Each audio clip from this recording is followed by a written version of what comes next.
తీసుకోండి. ఓం నారాయణాయ నమః, ఓం మాధవాయ నమః. చేయగలి తీసుకోండి. గోవింద విష్ణు మధుసూదన త్రిత్రమామనంతరేంద్రక్షకేశపద్మాపదామప్రేమ సంకర్షణ వాస్తే ప్రత్యుమ్నాంతృషాత్మ అధో క్షేజనారసింహ జనార్దన హరే శ్రీకృష్ణ శ్రీకృష్ణ బ్రహ్మణే నమః. అక్షంతలు అక్షంతలు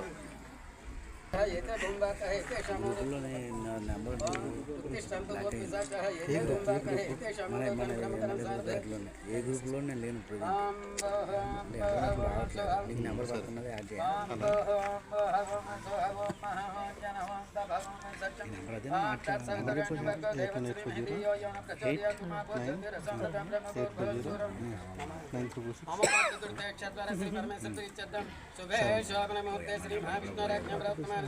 ब्रह्मण द्वितीयार्थे कल्पे कलिगे प्रथमपादे जम्बो द्वीपे भरतवर्षे भरतखंडे मेरो दक्षिण दिग्भागे ईशान्य भागे श्रीशैल प्रदेशे विश्वावसनाम संवत्सरे दक्षिणायने हेमंत ऋतु मार्गशीर्षे शुक्लपक्षे अष्टमीम्यां भृगुवासरे शुभनक्षत्र शुभयो शुभकर्णां गुण विशेष विशिष्टां सोदितौ श्रीमान् श्रीमतः तमर गोत्रं చెప్పండి మేడం.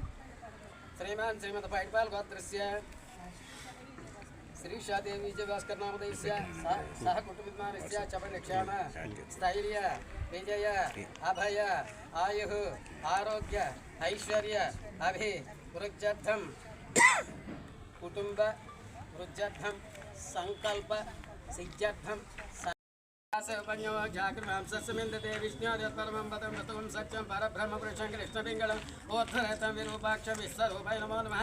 नारायणाय विद्महे वासुदेवाय धीमहि तन्नो विष्णु प्रचोदयात्.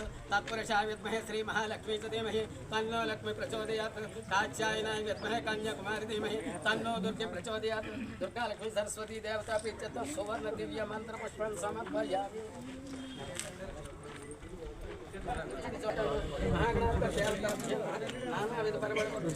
समर्पयामि.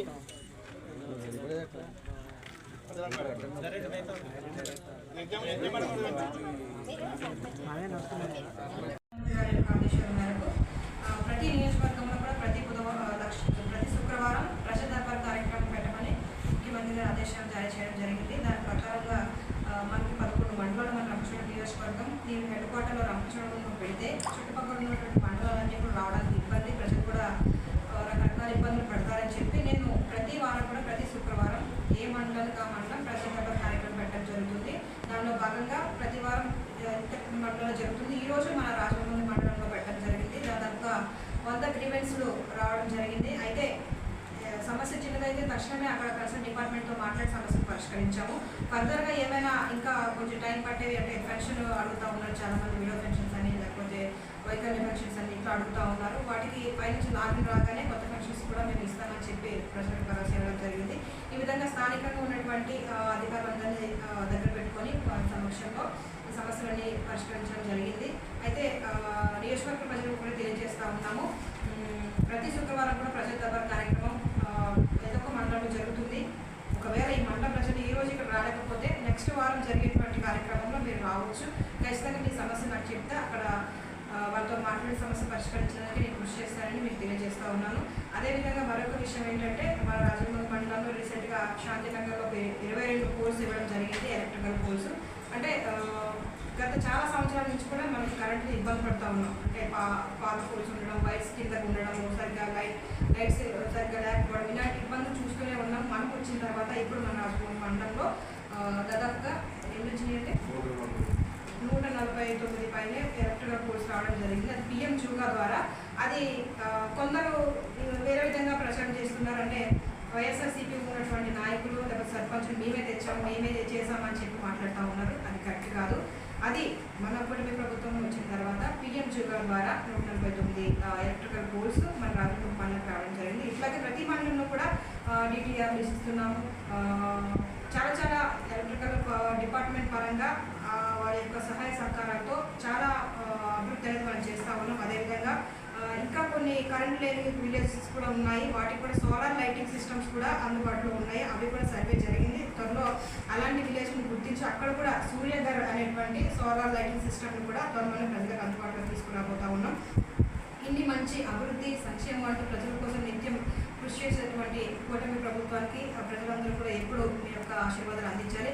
అదొక విషయం. మరొకటి ఏంటంటే ప్రత్యేకించి ప్రజలందరికీ తెలియజేయాల్సిన విషయం ఏంటంటే మనకి అల్లూరి సీతారామరాజు జిల్లా ఉండేది దాదాపుగా రంపచోడవరం నుంచి పాడేరు వెళ్ళాలంటే 250 కిలోమీటర్లు, ఎట్టపాక నుంచి పాడేరు వెళ్ళాలంటే 350 కిలోమీటర్లు పైనే దాటి వెళ్ళాల్సినటువంటి పరిస్థితి. ఈ విషయాలన్నీ మన ముఖ్యమంత్రి గారి దృష్టిలో ఆల్రెడీ ఉన్నాయి. వీటికి మనం పడేటువంటి ఇబ్బందులన్నీ కూడా ఆయనకు తెలుసు. మరొకసారి మేము మా తరపు నుంచి మాకు ఇట్లా ఉంది, మా పరిస్థితి చాలా దూరం, కలెక్టరేట్కి వెళ్ళాలన్నా లేకపోతే ఏదైనా సదరన్ సర్టిఫికేట్ కోసం వెళ్ళాలన్నా చాలా ఇబ్బందులు పడతా ఉన్నాం. మాకు ఒకటే బస్సు తిరుగుతుంది పాడేరు. పొద్దున్న వెళ్తే ఆ రోజు అక్కడ ఉండిపోయి నెక్స్ట్ టైం మళ్ళీ అదే బస్సుకు రావాలి. ఇలాంటి పరిస్థితులు మేము ఫేస్ చేయాల్సినటువంటి పరిస్థితి ఉందని ముఖ్యమంత్రి గారికి మరొకసారి తెలియజేయడం జరిగింది. దానిలో భాగంగా వైరావరం మండలంలో అప్పర్ లోయర్కి 2 విడిగా చేస్తూ గుత్తేడు మండలం ఒకటి చేయడం జరిగింది. చాలా సంతోషకరం. మారుమూల ప్రాంతంలో ఉన్నటువంటి ట్రైబల్స్ ఎక్కువగా ఉంటారు గుత్తేడు. అలాంటి లోపల ఏరియాలో మండలం రావడం చాలా గొప్ప విషయం. దాన్ని బట్టి ప్రత్యేకమైన ధన్యవాదాలు తెలియజేస్తా ఉన్నాం. అది అవుతున్న 4 రోజుల్లోనే మన రంపచోడవరం పోలవరం జిల్లాగా ప్రకటించడం అనేది చాలా చాలా చాలా చాలా గొప్ప విషయం. అది నిజంగానే మన చంద్రబాబు నాయుడు గారి పాదాలకి నమస్కారం పెట్టి మేమందరూ కృతజ్ఞతలు తెలియజేసినటువంటి అవసరం ఉంది. మేము అఫీషియల్గా జీవో కోసం చూస్తూ ఉన్నాం. ముఖ్యమంత్రి గారు తీసుకున్నటువంటి ఈ నిర్ణయం పైన మా నియోజకవర్గ గిరిజన ప్రాంత ప్రజలందరూ కూడా హర్షం వ్యక్తం చేస్తూ ఉన్నారు. ఈరోజు పార్టీలకు అతీతంగా వైఎస్ఆర్సీపీ పార్టీ వారు కూడా మా నాయకుడు మేము వచ్చినప్పుడు ఏదేదో చెప్పారు, మేము చేయలేము, జిల్లా అవ్వదు, ఈ మండలాన్ని వేరు చేయలేము, ఇట్లా ఇట్లా ఏదేదో మాట్లాడి జగన్మోహన్ రెడ్డి ఇట్లా వెళ్ళిపోయాడు. కానీ మీ ఎమ్మెల్యే గారు వచ్చారు, మన చంద్రబాబు నాయుడు గారు వచ్చి మాట ఇచ్చిన ప్రకారంగా పోలవరం జిల్లా చేశారు, మీ నాయకుడు గొప్ప నాయకుడు అని చెప్పి చాలామంది మాట్లాడుతున్నటువంటి పరిస్థితులు మేము స్వయంగా చూస్తూనే ఉన్నాం. ఈరోజు మన పోలవరం జిల్లా అవ్వడానికి కృషి చేసినటువంటి మంత్రివర్గ కమిటీకి, ముఖ్యమంత్రి చంద్రబాబు నాయుడు గారికి, పవన్ కళ్యాణ్ గారికి, మోడీ గారికి ప్రత్యేకమైన హృదయపూర్వక నియోజకవర్గ ప్రజలందరి తరఫున కృతజ్ఞతలు తెలియజేస్తూ ప్రజలందరూ కూడా మనకి ఇంతటి మంచి అవకాశాన్ని కల్పించినటువంటి చంద్రబాబు నాయుడుకి ఎప్పుడు కృతజ్ఞతలు తెలియజేయాలని కోరుతా ఉన్నాం. మనం పాడేరు వెళ్ళాలంటే చాలా ఇబ్బందులు. అలాంటిది ఈరోజు మన వద్దకే రంపచోడవరం వద్దకే కలెక్టర్ గారు వస్తారు, ఎస్పీ గారు, జిల్లా స్థాయి అధికారులు అందరూ మన దగ్గర ఉంటారు. ఏ చిన్న సమస్యను అటు వెళ్ళి మనం మాట్లాడుకోవచ్చు, సమస్యను పరిష్కరించుకోవచ్చు. ఈరోజు ఏజెన్సీ పూర్తి స్థాయిలో డెవలప్ అవ్వడానికి మంచి అవకాశం అని కూడా మరొకసారి నేను తెలియజేస్తూ, ఇది మాకు వరమని మరొకసారి తెలియజేస్తూ ముఖ్యమంత్రి గారికి ప్రత్యేకమైన